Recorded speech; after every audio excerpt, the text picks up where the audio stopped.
forward to the World Health Organization's briefing, WHO was supposed to give out information on the origin of coronavirus. But instead, it has left gaping holes in the investigation, clearly advantaged China. The briefing has led to more questions than answers.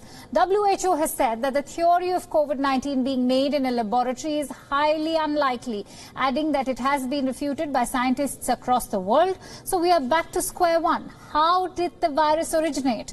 Well, WHO has no answers.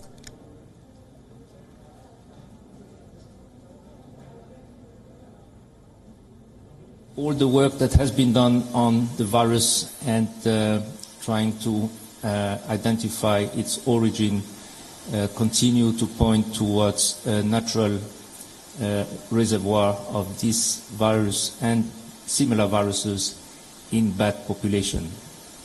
But since Wuhan is not a city or an environment close to these bat environments, a direct jump from bats to the city of Wuhan is not very likely.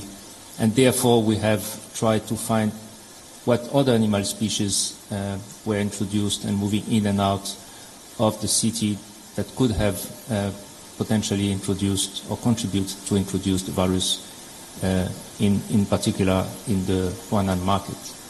Despite an investigation which has been going on since May 2020, WHO has not been able to throw light on the source of COVID-19, while bats and pangolins were considered to be potential candidates for transmission.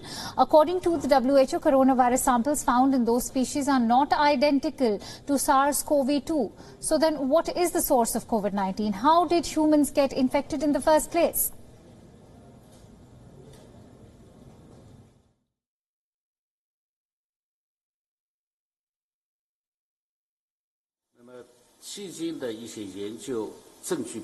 Evidence from targeted studies so far have shown that coronavirus is most highly related to SARS-CoV-2 are to be found in bats and pangolins, on the basis of high similarity in sequences between the sampled viruses and SARS-CoV-2.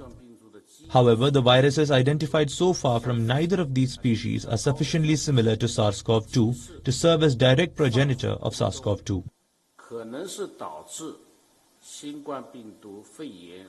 And if you think that this is the whole picture, well, it is not. The World Health Organization has failed to acknowledge the testimonies of various whistleblowers who talked about COVID-19 cases in China dating back to before December 2019. As per them, there were no cases in Wuhan prior to what China claims to be its first in December 2019.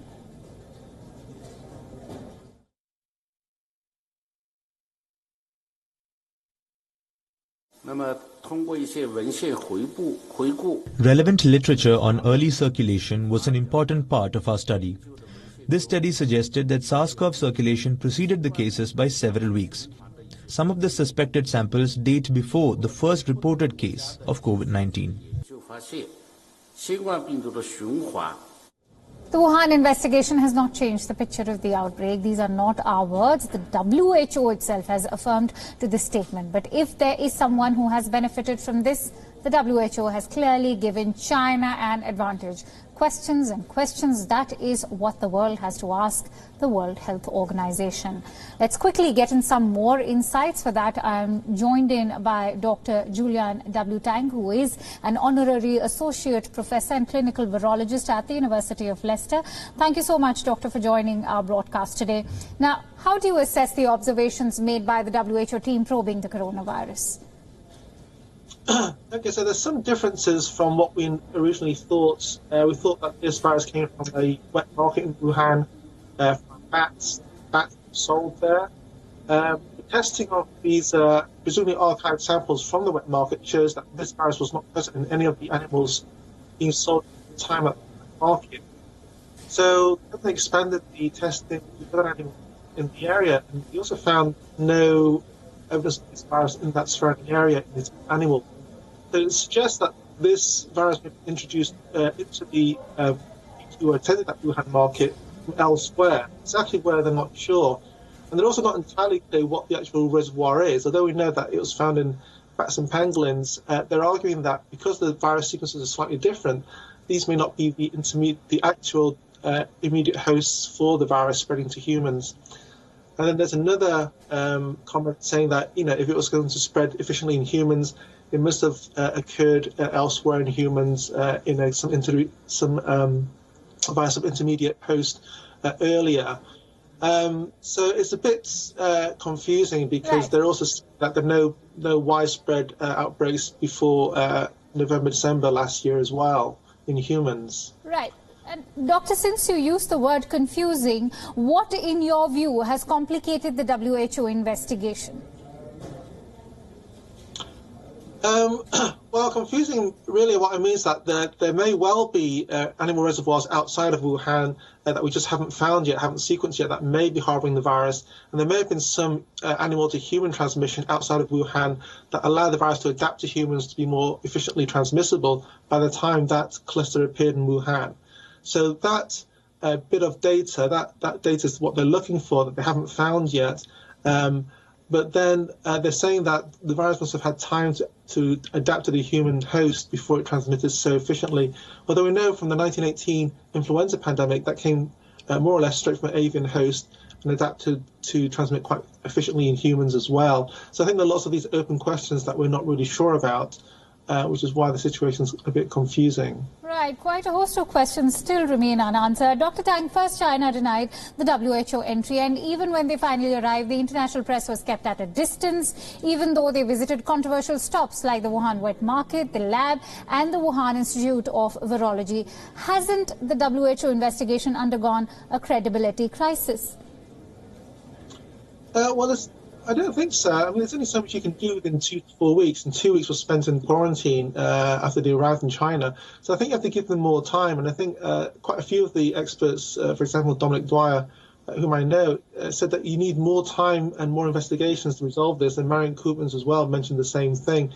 So I don't think that's necessarily showing any signs of suspicious behavior or any kind of falsification of any records or anything. And also I think it's always a bit intimidating for an international team to come to a country and say that they're going to investigate what's been going on in that country. So I think that a lot of people would probably... But do you not think that the data that the team has been provided was constantly controlled by the Chinese government? Well, that may well have been the case, and they can only look at the data they were provided with. So without being part of the team, I can't really comment too much on how much of that was going on. But given the briefing and the summaries that have been presented, it seems that the team have been able to put out some statements about what they found and didn't find in the briefing. Last but not least, Dr. Tang, how risky is the failure to not know the origins of how the pandemic began? Will this now impact the possibility of finding a cure for coronavirus? No, I think this is a retrospective look into how it originated. I think we're dealing with the coronavirus in its current form now as best we can in terms of antivirals, vaccines, and the social distancing measures. The origins will probably not affect how we do with it currently. All right. Thank you so much, Dr. Tang, for sharing your precious insights with us.